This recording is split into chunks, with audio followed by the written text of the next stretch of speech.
Hello and good morning. It is Friday, the 3rd of September 2021.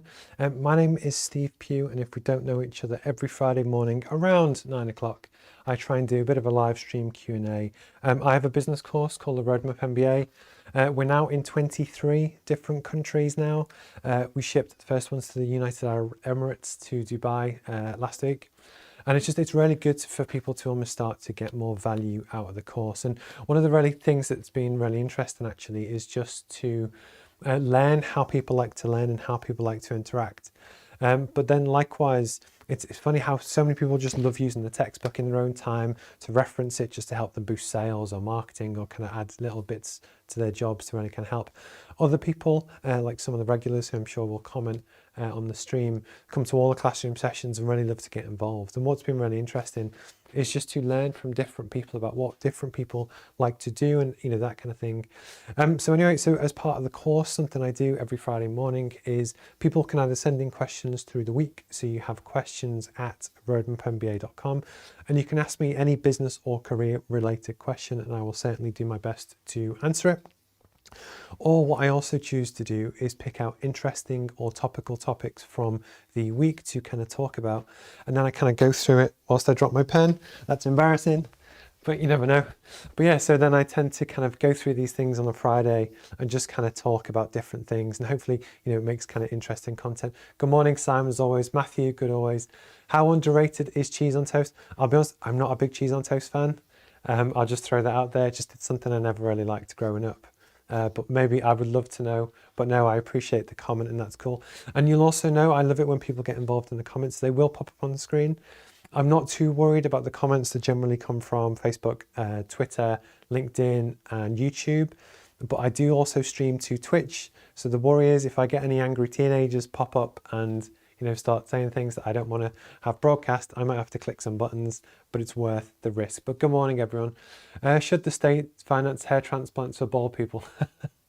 No, is the answer. But I also now fear that I can also click a button and get rid of the chat, and that's not to, discourage people.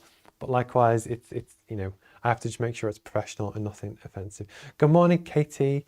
Katie is actually going to be a wonderful guest. I've had a little bit of a break on the podcasts just in the last 2 weeks, and I'm actually off next week. So next week, there's no live stream, no anything. But Katie is a lovely person. We're going to talk about Stoicism and what that means, some of the background, the mindset and things that I certainly use to help me, but actually there's a lot of really good knowledge and topics and stuff. So Katie's going to be a guest. I'm going to do a bit of a masterclass on that, but thank you for getting involved. And I'd love it genuinely when people get involved, which is cool. So I've got 3 main topics today. One is easily the most topical, which is to do with the Scottish Government announced that they want to seriously investigate the 4-day work week and to implement that within Scotland. As someone that works with a lot of different employees, I obviously run my own business. I've got a lot of experience kind of doing that. 4 things that I don't think it's going to work. I'll be brutally honest and I'm going to explain why. But again, I would love the challenge in the chat in the comments. Good morning, why not? Ed, you know what? It might do. So I appreciate cream pie. It's, whereabouts in the world are you based? Because that will change the answer. Because actually in the UK, we have the NHS. And actually they're a lot more likely to fund stuff like hair transplants as where different parts of the world, don't have that. But honestly, please kind of get in touch. So in terms of the content today, what I'm going to cover, the first one is actually why I think it's important to build your breadth of skills. So as a person, we all have a skill set. That when we first kind of start our career, it's not bad, but we have some basic intellect and talent. But actually, as you go through your career and you go through more experiences, you work at different companies, you learn more stuff. You become more valuable. So I'm going to talk about why that's important, why it's good for your career, and how almost you can achieve that through personal development. I'm going to talk about actually why it's really important to watch your competitors. And I do this, and I spent 2 hours doing it yesterday, to really understand where people's weaknesses are. And I just think it's something that I don't think people do enough, that when you're really trying to be in business, to look at how do you, compete and actually do well. One of the best things you can actually do is to watch what your competitors do, which is interesting. But the big one, which I'm going to save till last, is the 4-day work week one, just because it's a big topic. There's a lot to go through. And likewise, I'd love to get your comments and stuff in the chat.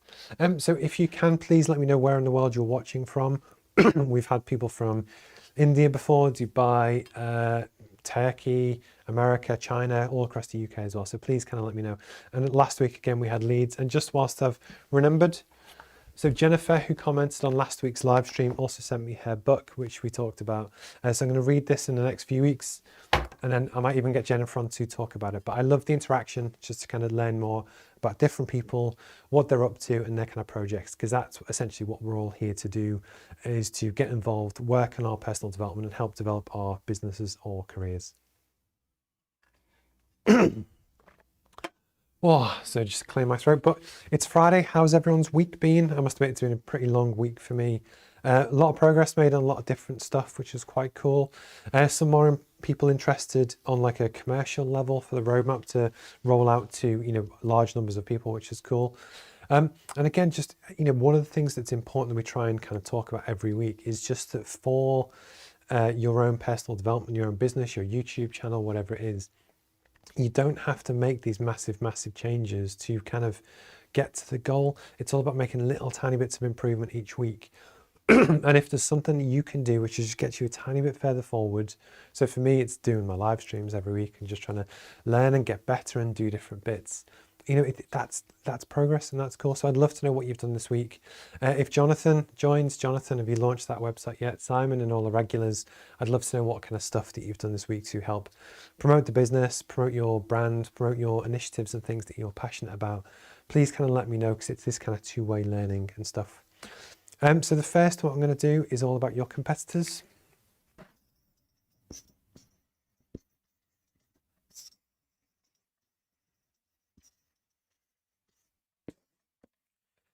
So in business, whether we kind of admit it or not, or spend as much time on it or as we maybe should, we all mostly compete against other people.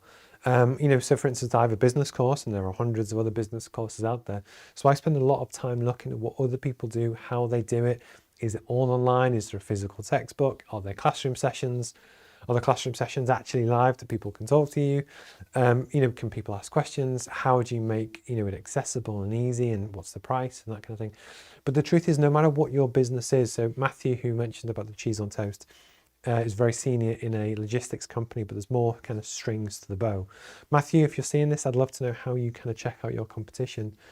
But one of the things that's really important to do is actually follow your competitors, watch their social media, look at how they position themselves in the market. Is there a certain initiative that they're going after? One of my customers is a recruitment firm, and at the moment the recruitment market is actually pretty tough, that there's a lot more jobs advertised than there are people applying for jobs. So there was one particular firm who said, they made a really big press release that they were going to go after recently retired people and students. So almost they've tried to make a USP, which they're trying to push to clients, on why they're different through targeting an area which might be less tapped than others. So almost I can't fault that. That's cool, and they do that. But what it's really important to do is look at the landscape, look at who you compete against, and then from that actually try and figure out, okay, how can we be different? How can we stand out? And therefore, how can you also understand the drivers of the people that you're trying to target? So in recruitment, it's trying to get people to apply for jobs. In what I do, it's trying to get people who have ambitions to work on personal development and different stuff, but maybe can't afford to access either time or price or something else of traditional education, business education. And it doesn't really matter what you do. One of the most valuable things is look at your competitors, but actually get a feel for where they're stronger maybe than you, and actually work around that. One prime example, so I'm a director of an offshore energy company. We have competitors that are much bigger. They have much bigger factories and that kind of thing. So in terms of sheer cost and also volume, we can't compete because they have factories which are 5-10 times bigger than ours. So what we really do is focus on things like quick turnaround. So it's the fact that we make arguably the same stuff, but through having a smaller team, you can quite literally ring my phone or one of the other guys. We can then turn it around much quicker than a big corporate machine. So actually part of the niche of the business is in the ability to do stuff quickly, because we've looked at how we can compete against our competitors. And it's not in just sheer muscle and size and price. It's actually being a lot smarter. But the truth is exactly the same for you. One example is that there's a very good course, I'm not going to knock it, called the Mini MBA in Marketing. A guy called Mark Ritson, who's a Brit who now lives in Australia, kind of runs it.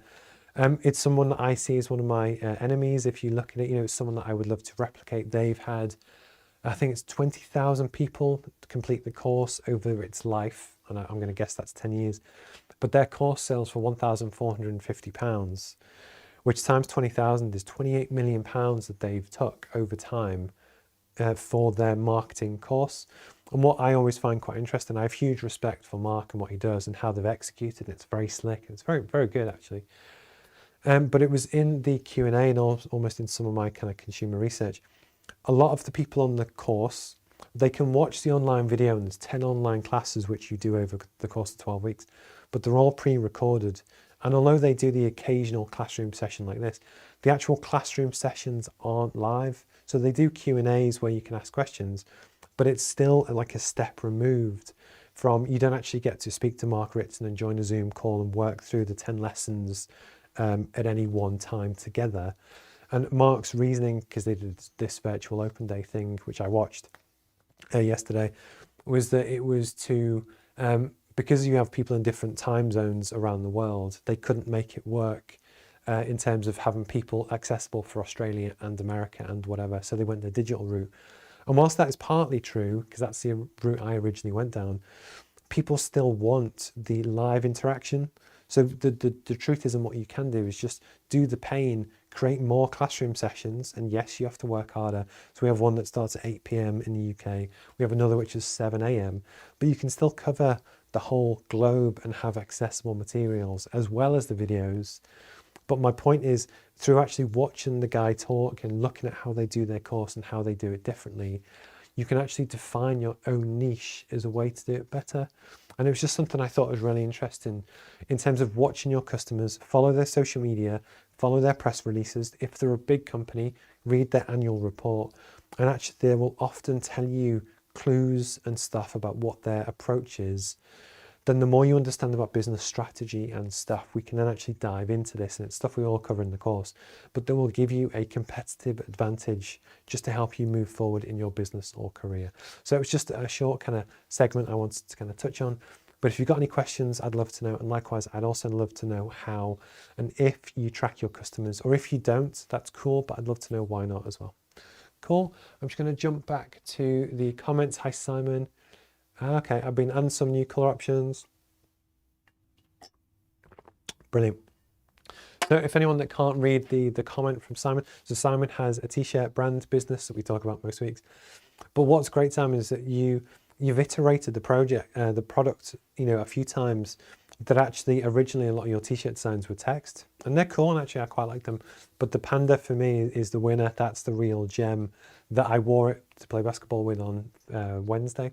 But the point is, it's seeing what works, what sells, and then maybe tweak more of that and do different things and get, consumer feedback is cool as well. And as one of your customers, I love to see the iteration, and it's that kind of thing of just learning what gets traction, learning what works.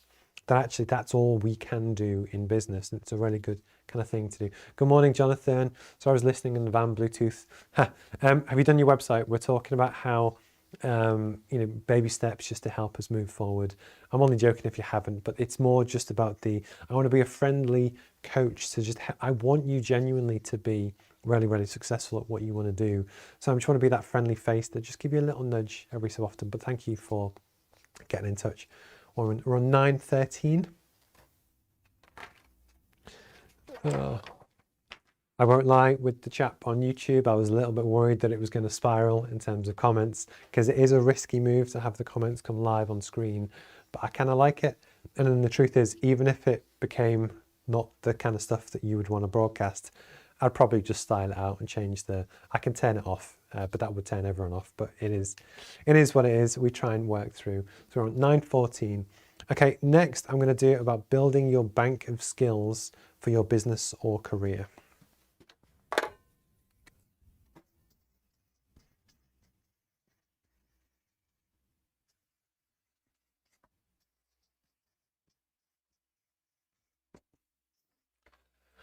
So this is something I've touched on in a previous live stream.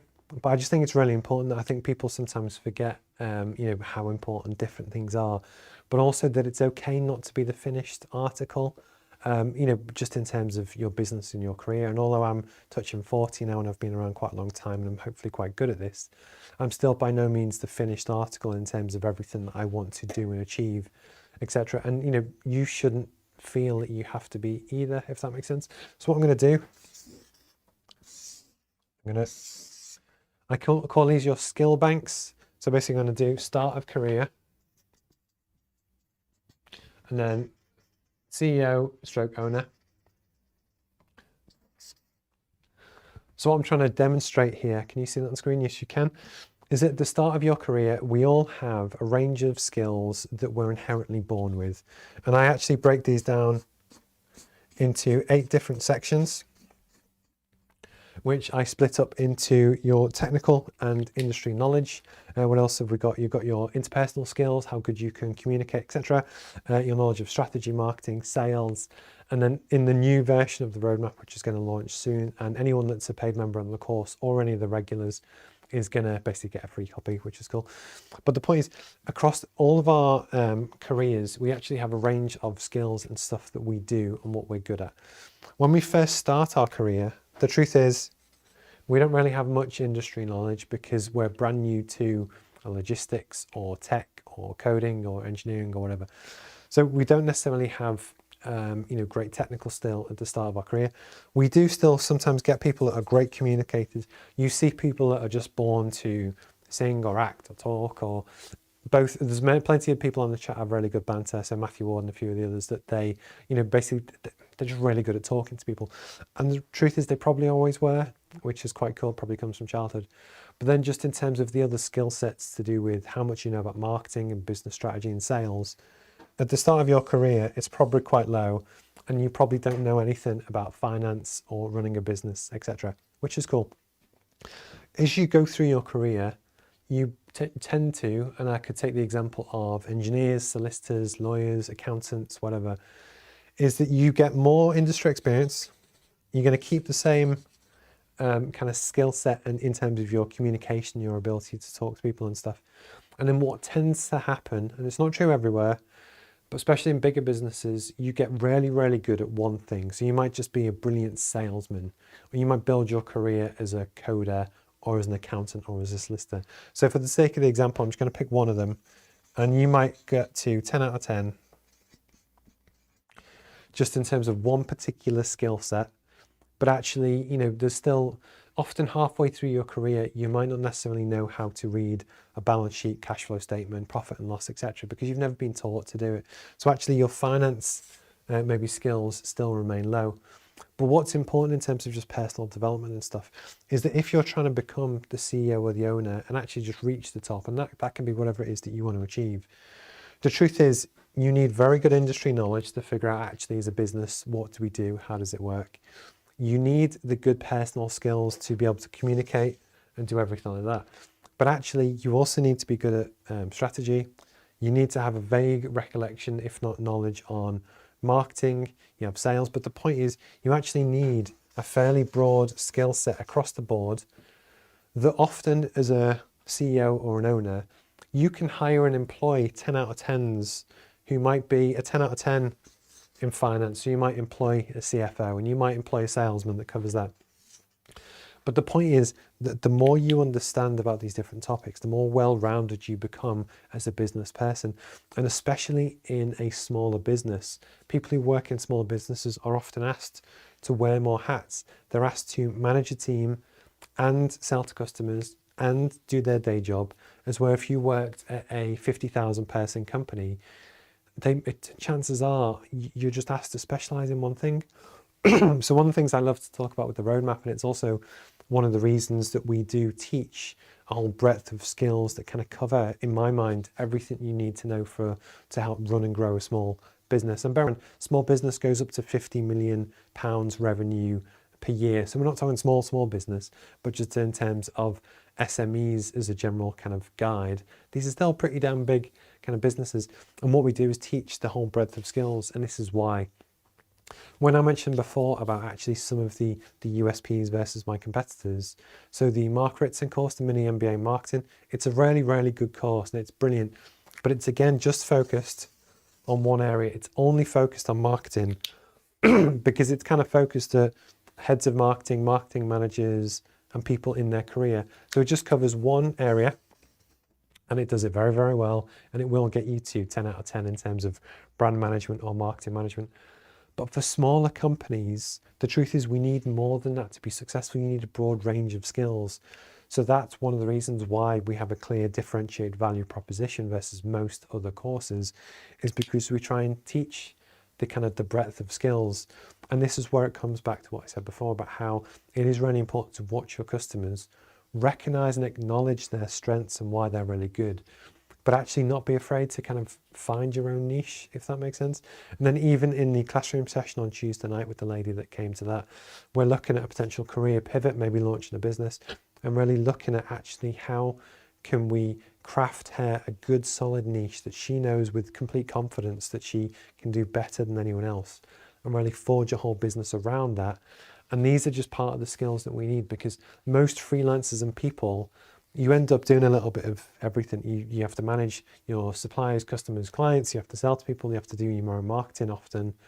You need to figure out the strategy for what is the business, how's it going to work. Many people also have to do their own finances via QuickBooks or whoever. But the point is, if you want to launch your own business, chances are you're going to need a broad range of skill sets. So that's, again, the whole point of why with the classroom sessions and everything we do, we purposely cover, for my mind, everything you need to know to grow a business, but actually teach you the basics to help you along that journey, because it is quite difficult to learn. That's the second pen I've dropped today, so I'm going to stop playing with the pens, but I'm just going to catch up. Good morning, Denise and everyone. Matthew Ward, I'm vegan, so it's all. Joe, when did you go vegan? Is it a cool thing? Did your missus make you do it? I'd love to know. I went to school with Joe, so it's good to kind of catch up. And Jonathan, it's absolutely no problem if you had a week off. I'm having a week off next week. The important thing is just knowing the steps that you can do to make a difference in whatever it is that you're trying to achieve. That you don't have to do it in one go. You don't even have to do it straight away. But it's just knowing all the little baby steps. And actually, I'll be a proud man when you do finally kind of launch the website for the new business and post it on here. I'd love to see it, and I'm sure we'd love to kind of share it with everyone else as well.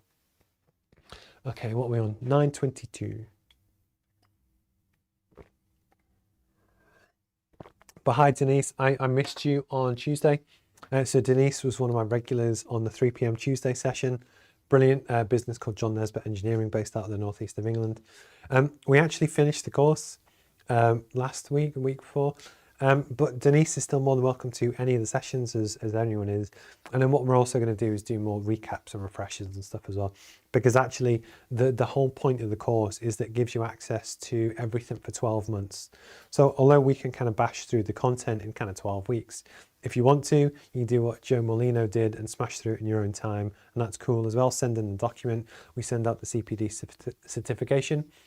Or, like most people, you get the textbook, sit on it, don't do anything, and then just reference it whenever you want, which again is cool.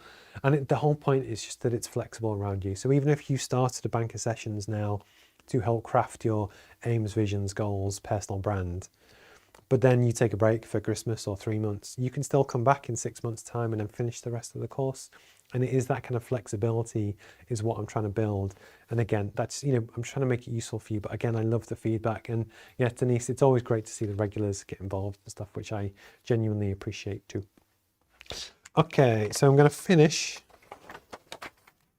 I'm expecting this one might be topical. I'm going to pick up the black pen again. Actually, I'm going to switch colours. I'm going to go purple. So one of the big announcements which came out this week, was it this week? I think it was this week. And it was actually from, well, it was on the BBC, that's where I saw it, but it was Nicola Sturgeon, and it was to do with how Scotland has announced that it wants to trial a 4-day working week.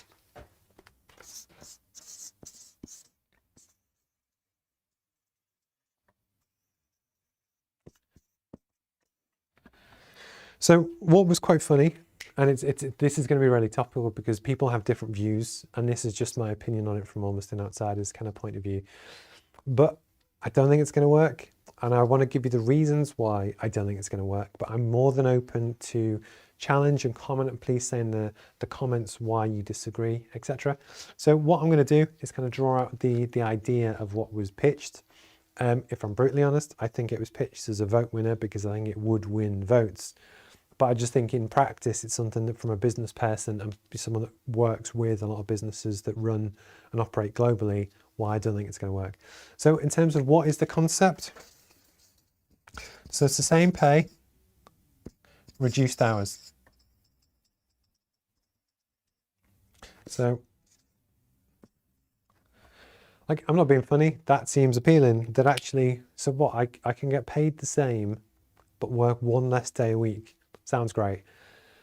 This is where you start to get into the nuance of different things. Because if it's actually a case of normally you might do 4 10-hour days. Sorry. If you'd normally do 5 8-hour days and they're just going to switch to 4 10, the truth is, are you actually working any less? Probably not. But I think there's so much more to it because both of these basically equal 40 hours of, in theory, work per week.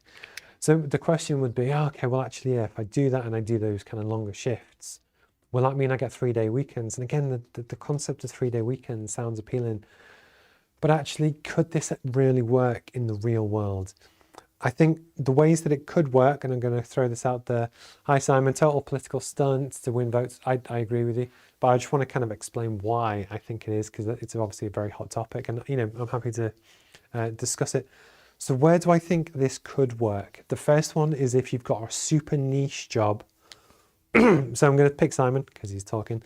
If you have a brand or a product that people can't get anywhere else, so that could be Shyburns and merchandise, or if you're Ed Sheeran, so only Ed Sheeran can make Ed Sheeran products, or if you're Manchester United or an artist or someone where basically you have something unique that nobody else can get, yes, you might be able to make this work. Because likewise, this also applies to, in say, the tourism industry.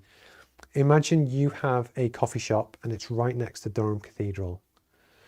Yes, you can open less hours, but the fact is if people want to sit and enjoy coffee next to Durham Cathedral, there's only a certain number of places they can do it. So you've got a niche there. So that kind of could work. And yeah, basically freelancers again. So this is, you can choose, and I know this firsthand, I could in theory work 4 days a week. I could work 1 day a week and work longer hours still. But then it's down to actually, you have to admit that you're going to earn less money, because the truth is, anyone can drop their hours and always has been able to work part-time or work not at all and get paid less. That's always been the case.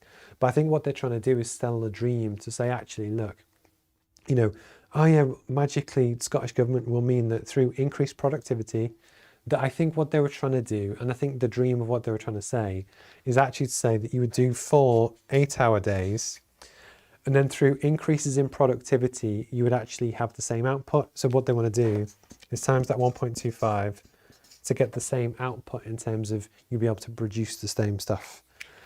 And yes, on some ways that could happen, but then there's two sides to this as well. Do you really think that we can magically find 25% of extra productivity just magically without working harder based on where we are today? I'm not sure we can. But the other side to it as well is that when we look at the competition, which is what I'm going to jump into, for certain jobs, it's not going to work. Because imagine, for instance, a public sector job, the passport office. So you've got a team of people that work 5 days a week in a passport office. If magically they decide, because actually government is another one that they could force through, do you think the general population is going to be happy that their backlog on work, they have to wait an extra day, that kind of thing, that you find out on Friday that you fly on Sunday and you need a quick turnaround passport, because these things kind of do happen. And you think, oh no, the office is now shut every Friday. There's a lot of practical things that just don't work. And likewise, say for instance, supermarkets. I went to Tesco's last night. So what, are supermarkets only going to work 4 days a week? No, because actually then we're just looking at shift patterns, and it's all these nuances of why I don't think it's going to work. But then what we're going to do is just talk about the competition.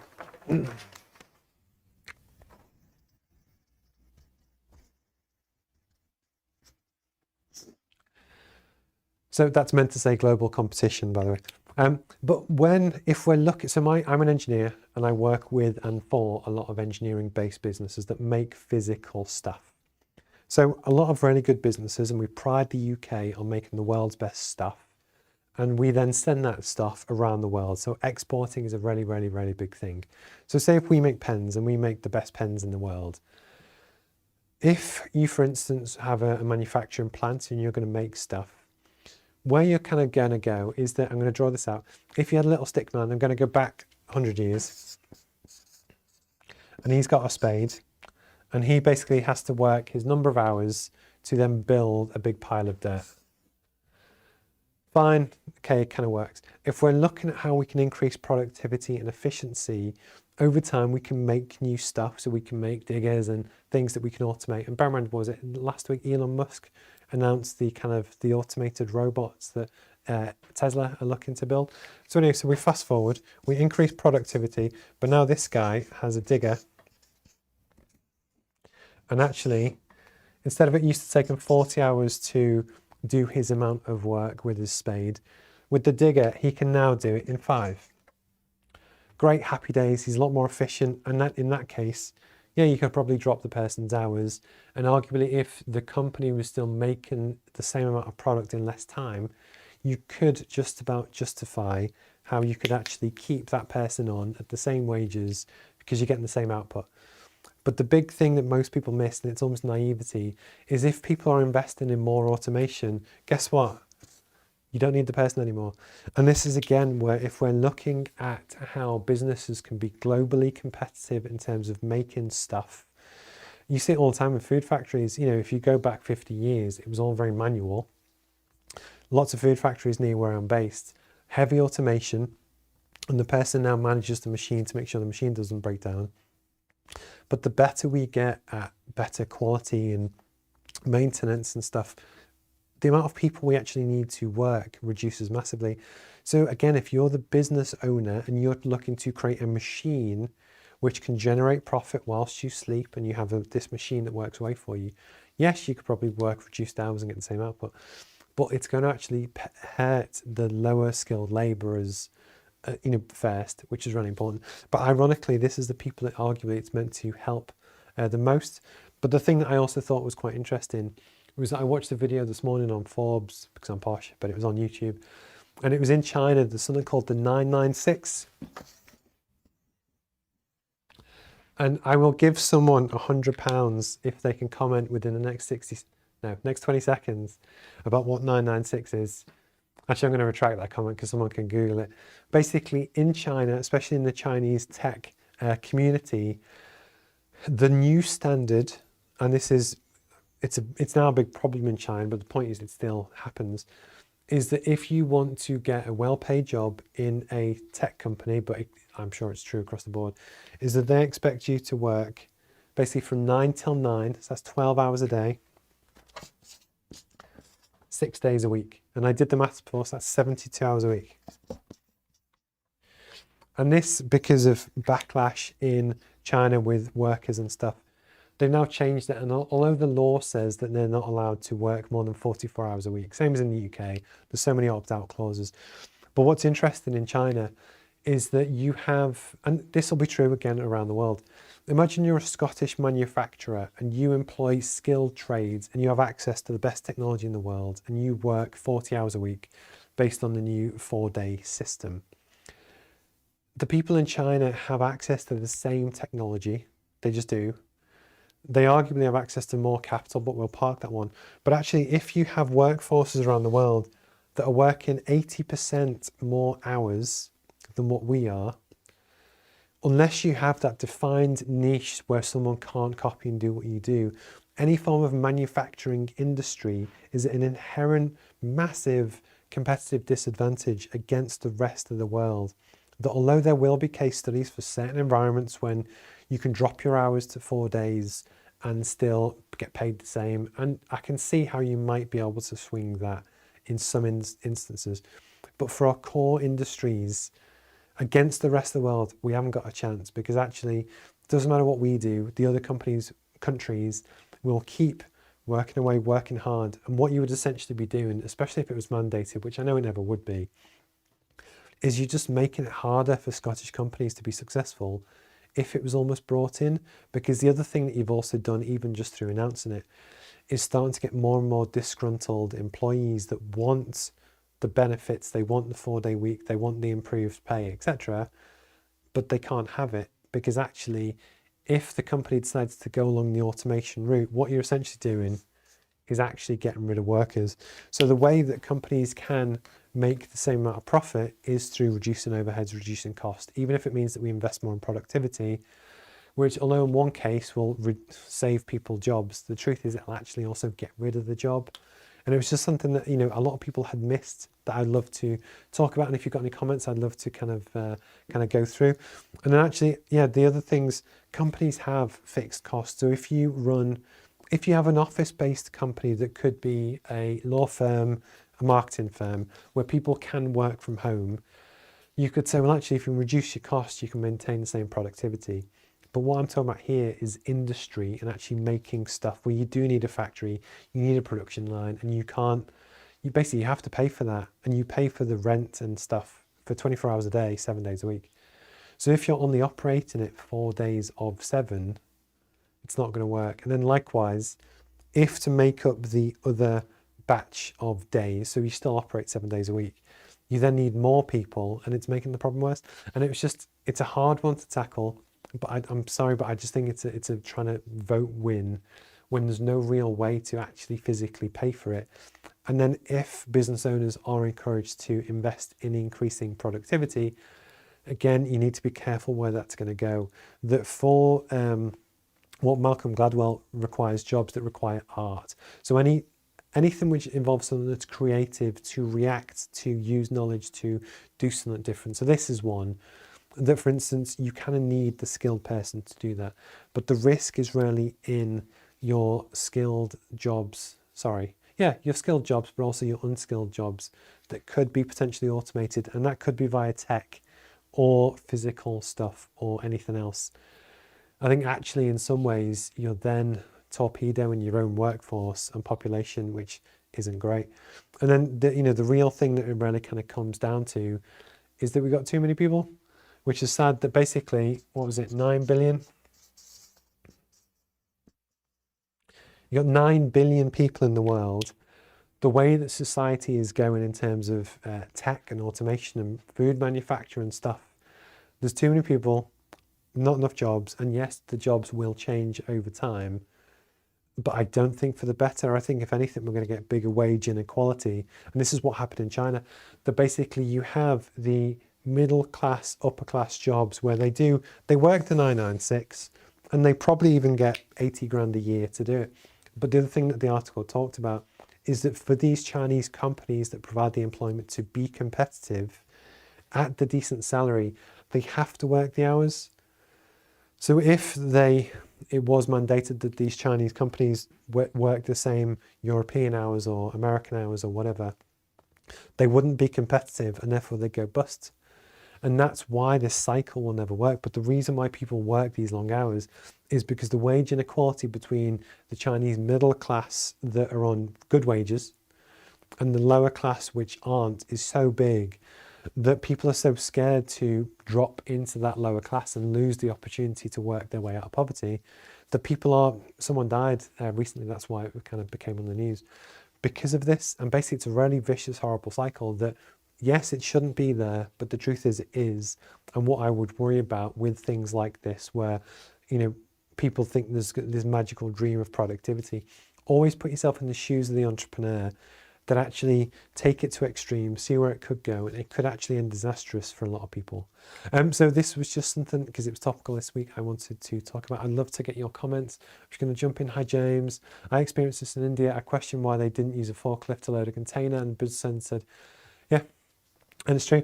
And what's quite funny is that we talk about wage inequality, and it's funny that in the UK, if you ignore business owners, because in theory, if I'm trying to think of really famous, Richard Branson, you have 100 businesses and they all employ 100,000 people.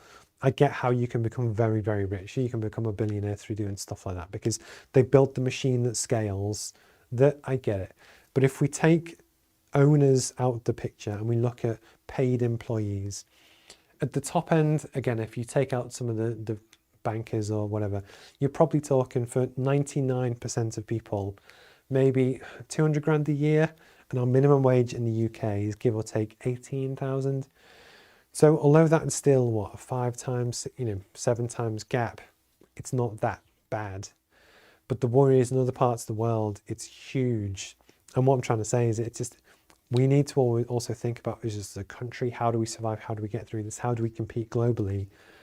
That yes, we need to get smarter, but the problem is we've got too many people. And the fact that at the moment we have 1 million jobs advertised in the UK, that for whatever reason, very political now, but is it because we've got a welfare system that supports people that, we have a lot of people still out of work, they just don't want to do the jobs that we have available. It's a really complicated machine, but just in terms of your own career and in terms of a business problem, what we do on this session is kind of talk about these kind of things. But James, I really appreciate the kind of topic. I'm just going to scan back through. Jonathan, I've just managed to get from a 7-day week to a 6. It's kind of true. And that's also true for me. So I get paid to do my client stuff. Arguably 4 days a week is technically covered by client stuff at the moment. And I do my own stuff, the roadmap stuff around that.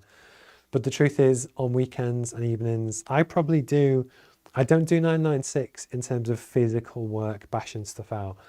But I'll be honest, anyone that almost has their own business or whatever, you're always thinking about it. It doesn't matter what you're doing. You might spot something which is inspiration to help you decide what to do next or whatever. And the truth is, again, I'm not going to lie, I want this business to be successful. That I do put in long hours. I do 12-hour days some days, especially Tuesdays when I have my longer kind of classroom sessions.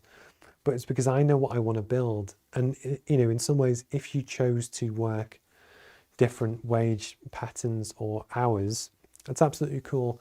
But you can't expect to get the same wages as, I know it was on the previous sheet, the same wages as what you currently get. And that's the compromise that we all have, which is difficult, but again, very political, very difficult to solve. But again, not as simple as people might think. So we're on 9:41. I've just realised how long I've been talking for. Hopefully today has been interested. I really genuinely do love it in the comments. I also love people's experience interactions, because that's what helps the course get better, but helps us teach different people. So James with his experience in India. James, hopefully the course, I know it arrived because you tweeted about it yesterday. Feel free to join any of the classroom sessions. We do one at 12 p.m. today on Fridays. But if that's not for you, or even, to be honest, you're just not really asked about joining them, that's also cool. There's no sessions next week and also no interviews next week, but the interviews do start again soon. I think off the top of my head, it's the 16th of September. So my name's Steve. What are we on? 9:42. I genuinely appreciate your time and support and stuff as well. If you want to find out more about the Roadmap MBA, check out roadmapmba.com. All the information's on there. There's lots of videos and stuff where you can kind of look at. I'm trying to think what else I've got. Yeah, I love it when people get involved. If you do genuinely have any questions or you want me to talk about different stuff, please kind of ask. And basically, I'm happy to cover almost anything that's in the course, even down to an example of Denise or Katie or whoever. So obviously, we've got Katie's interview coming up soon where we're going to talk about the Stoic mindset.